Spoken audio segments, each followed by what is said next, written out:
தமிழ் சினிமாவுடைய மிகப்பெரிய சோதனையான காலம் பார்த்தீங்கன்னா இந்த வருஷம் ஒரு எனர்ஜி கம்மியா இருக்க மாதிரியே இருக்கு. பத்திரிகை நண்பர்கள் மத்தியில ஏதோ ஒரு சின்ன டிஸ்டர்பன்ஸ்லயே இருக்காங்க போல இருக்கு. நிறைய ஸ்டேட்மெண்ட்ஸ் பத்திரிகைகளில் நிறைய ஸ்டேட்மெண்ட்ஸா வந்துட்டே இருக்கு. பத்திரிகை நண்பர்கள் இல்லைன்னா திரைப்படங்கள் இல்லை. ஒரு சில விஷயங்களுக்காக நம்ம ஒட்டுமொத்த பத்திரிகையாளர்கள் நம்ம குறை சொல்ல முடியாது. பத்திரிகை மற்றும் ஊடக நண்பர்களுக்கு இனிய காலை வணக்கம்.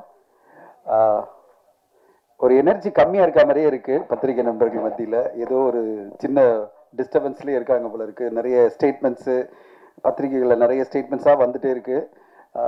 கடந்து வந்துருவோம், எல்லாத்தையும் கடந்து வந்துருவோம். அதனால அதே எனர்ஜியோட இந்த படத்துக்கும் உங்களோட ஆதரவு வேணும். எல்லாத்தையும் கடந்து போறதா வாழ்க்கை. அண்ட் ஒரு இதுவும் அனுபவமும் ஒரு மாற்றத்தை கொண்டு வரும் நான் எதிர்பார்க்குறேன். அந்த மாற்றத்துக்கு நல்ல மாற்றமா இருக்கும். அந்த சிக்கலுக்குள்ள போவேனா, அந்த இஷ்யூக்குள்ள போவேனா. ஆனால் பத்திரிகை நண்பர்கள் இல்லைன்னா திரைப்படங்கள் இல்லை. ஒரு சில விஷயங்களுக்காக நம்ம ஒட்டுமொத்த பத்திரிகையாளர்கள் நம்ம குறை சொல்ல முடியாது.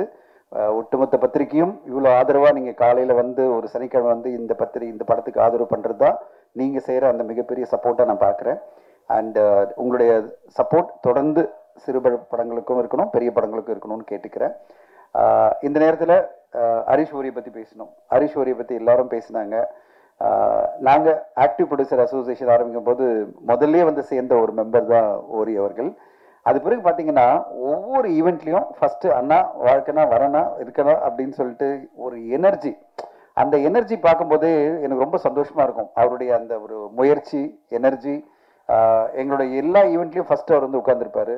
அவர் இதை தெரிஞ்சுக்கணும், இந்த விஷயத்தை பற்றி தெரிஞ்சுக்கணும், இந்த அசோசியேஷன் நடக்கிற விஷயங்களை தெரிஞ்சுக்கணும், ஏஜிஎம் நடந்தால் அதில் இருக்கணும் அப்படின்னு எல்லாத்துலேயுமே ஒரு ஹைலி இன்வால்வ்டு மனிதர். இப்போ நீங்கள் பார்த்தீங்களா, அந்த எனர்ஜியோட தான் அவர் சாஷ்டாங்கமாக விழுந்து எல்லார்ட்டையும் வணக்கம் சொல்கிறதும் இந்த படத்தில் அவர் கொடுத்துருக்கிற உயிரோட்டமான ஒரு நடிப்பும். நான் இந்த படத்தை ஒரு 1 இயர் முன்னாடி பார்த்துட்டேன். நான் பார்த்த பிறகு நான் அப்புறம் கொஞ்சம் சில கருத்துக்கள்லாம் சொல்லியிருந்தேன். அது பிறகு நிறைய அதில் சேஞ்சஸ் எல்லாம் பண்ணி அப்புறம் ஒரு ஃபைனல் படைப்பாக அவர் கொண்டு வந்திருக்காரு. சரண்ராஜ் அவர்களுக்கு வாழ்த்துக்கள். மிகப்பெரிய முயற்சி. ஏன்னா இவ்வளோ பெரிய மலையில போய் உட்கார்ந்து நீங்கள் பண்ணதெல்லாம் பெரிய விஷயம்.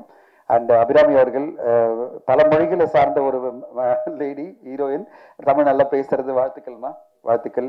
அண்ட் பரத், உங்களுடைய பின்னணியை கேட்டப்பே ரொம்ப சந்தோஷமா இருந்தது. இவ்வளோ பெரிய பாரம்பரியத்தோட வந்திருக்கீங்க நீங்கள். உங்களோட மியூசிக்கும் இந்த படத்துக்கு ரொம்ப உயிரோட்டமாக இருக்கு.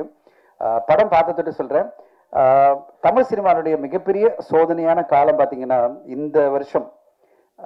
இப்போ உங்களுக்கு நான் சொல்கிறேன், உங்களுக்கு மேகசின்லாம் வந்திருக்குன்னு நினைக்கிறேன். நாங்கள் ஆக்டிவ் ப்ரொடியூசர் எவ்ரி மந்த் கொடுக்குறோம்.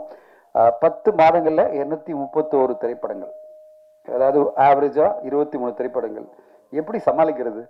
இப்போ இந்த வருஷம் முடியும் போது 275 திரைப்படங்கள் வெளியாகுது. 275 திரைப்படங்கள்னா ஆல்மோஸ்ட் நம்ம என்ன சொல்றோம்னா 365 நாள் தான் இருக்கு. 275 திரைப்படங்கள்னா எப்படி ஊடக நண்பர்களே பார்க்க முடியாதுன்னா ஆடியன்ஸ் எப்படி பார்க்க போறாங்க? நேற்று வெள்ளிக்கிழமை வெளியான படங்கள் பேர் நான் படிக்கிறேன். ஆரோமலை, அதர்ஸ், வட்டக்கானல், கிறிஸ்டினா கதிர்வேலன், அனல் மழை, வீர தமிழச்சி, பரிசு, நேயமுறு, பகல் கனவு அப்படின்னு 9 திரைப்படங்கள்.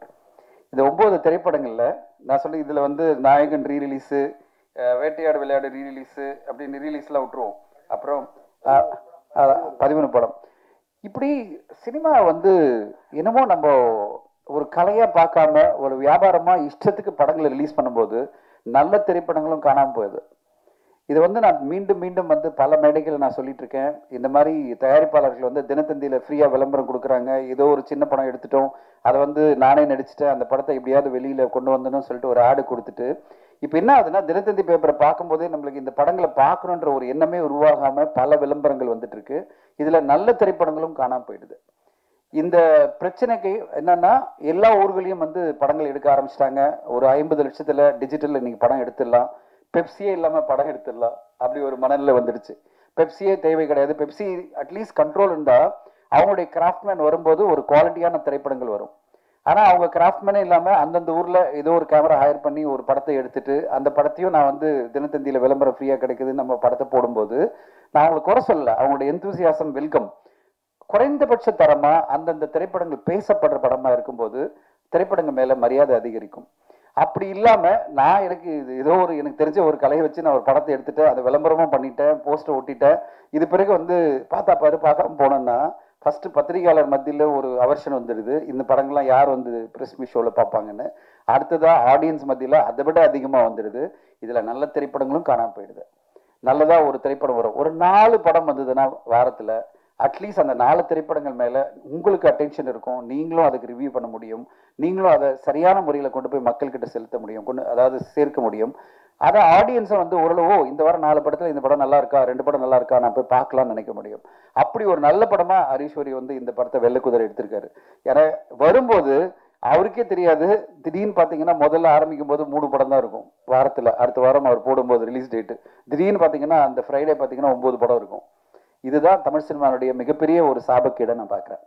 இன்னைக்கு தமிழ் சினிமா மிகப்பெரிய சோதனைகளை சந்திச்சுட்டு இருக்கு சிறு பட்ஜெட் படங்களுக்கு. அதுக்கு ஒரு முக்கியமான காரணமே எல்லோருமே அங்கங்க ஊர்ல இருந்துட்டு சிறு சிறு படங்களை எடுத்துட்டு அந்த படங்களையும் விளம்பரம் மாதிரி ஃப்ரீயா காசு செலவு பண்ணாம விளம்பரம் பண்ணிட்டு நல்ல படங்களையும் அவங்க வந்து யாருமே கவனிக்க முடியாம பண்ணிடுறாங்க.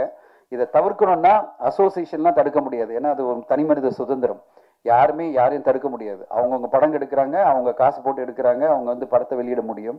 ஆனால் அவங்களுக்குள்ள ஒரு சுழ ஒழுக்கத்தோட நல்ல திரைப்படமாக கொண்டு வந்தீங்கன்னா கண்டிப்பாக வெல்கம்.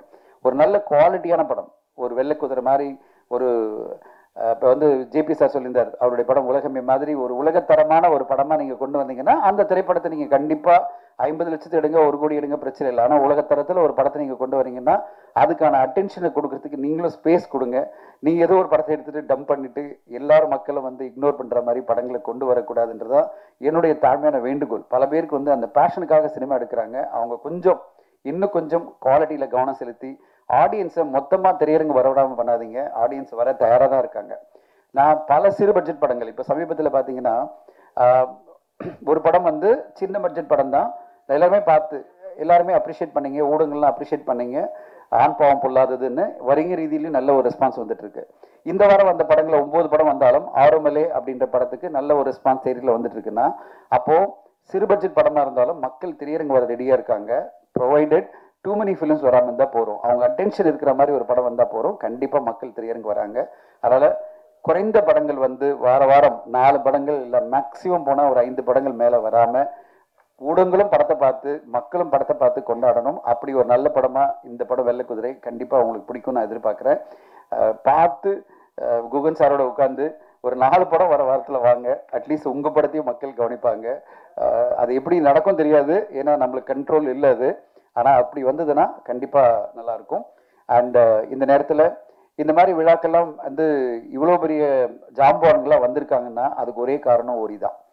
ஓரி எந்த அளவு ஃபாலோ பண்ணுவார், எந்த அளவு அன்பை காட்டுவாருன்னா அது எல்லாருமே எந்த வேலை இருந்தாலும் அதை விட்டுட்டு வரணும். ஏன்னா ஓரியினுடைய அன்பு அந்த மாதிரி அந்த அளவு அன்பா பண்பா அந்த ஒரு ரெஸ்பெக்டோட நீங்கள் வந்தே ஆனான்றது வந்து நம்மளை வந்து கம்பல்சரி பண்ணி வர வச்சிருவாரு. அப்படிப்பட்ட ஒரு நல்ல மனிதர், அவருக்காக தான் எல்லோருமே இங்கே வந்திருக்கோம். அந்த நல்ல மனிதருக்கு இந்த படம் ஒரு மாபெரும் வெற்றி படமாக அமைஞ்சு அவர் செலவு பண்ணி அவருடைய சொந்த காசில் இவ்வளோ கஷ்டப்பட்டு நடித்து இந்த படத்துக்காக ஒரு மிகப்பெரிய உழைப்பு கொடுத்துருக்காரு. நடிகராக மிகப்பெரிய உழைப்பு கொடுத்துருக்காரு. டைரக்டர் என்னென்ன கேட்டார் அதெல்லாம் பண்ணியிருக்காரு. அவருடைய அந்த முயற்சிக்கு இந்த படம் பெரிய வெற்றி அடையணும். அந்த நேரத்தில் ஒன்றே ஒன்று தான், அந்த இதெல்லாம் சுண்ட காட்சியெல்லாம் காமிச்சிங்களே, அதெல்லாம் எப்படி காய்ச்சினீங்க, அதை வந்து கொஞ்சம் இங்கே டிஸ்ட்ரிபியூட் பண்ணிங்கன்னா எல்லாருக்கும்.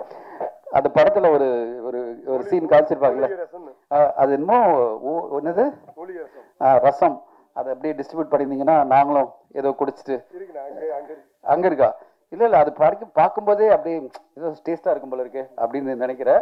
ஸோ அதையும் நீங்கள் இந்த டைமில் சார் நான் அந்த படத்தில் காமிச்ச அந்த ரசத்தை பண்ணியிருக்கோம், இங்கே சாப்பிடுங்க சொல்லியிருந்தா நாங்களும் சாப்பிட்ருப்போம்.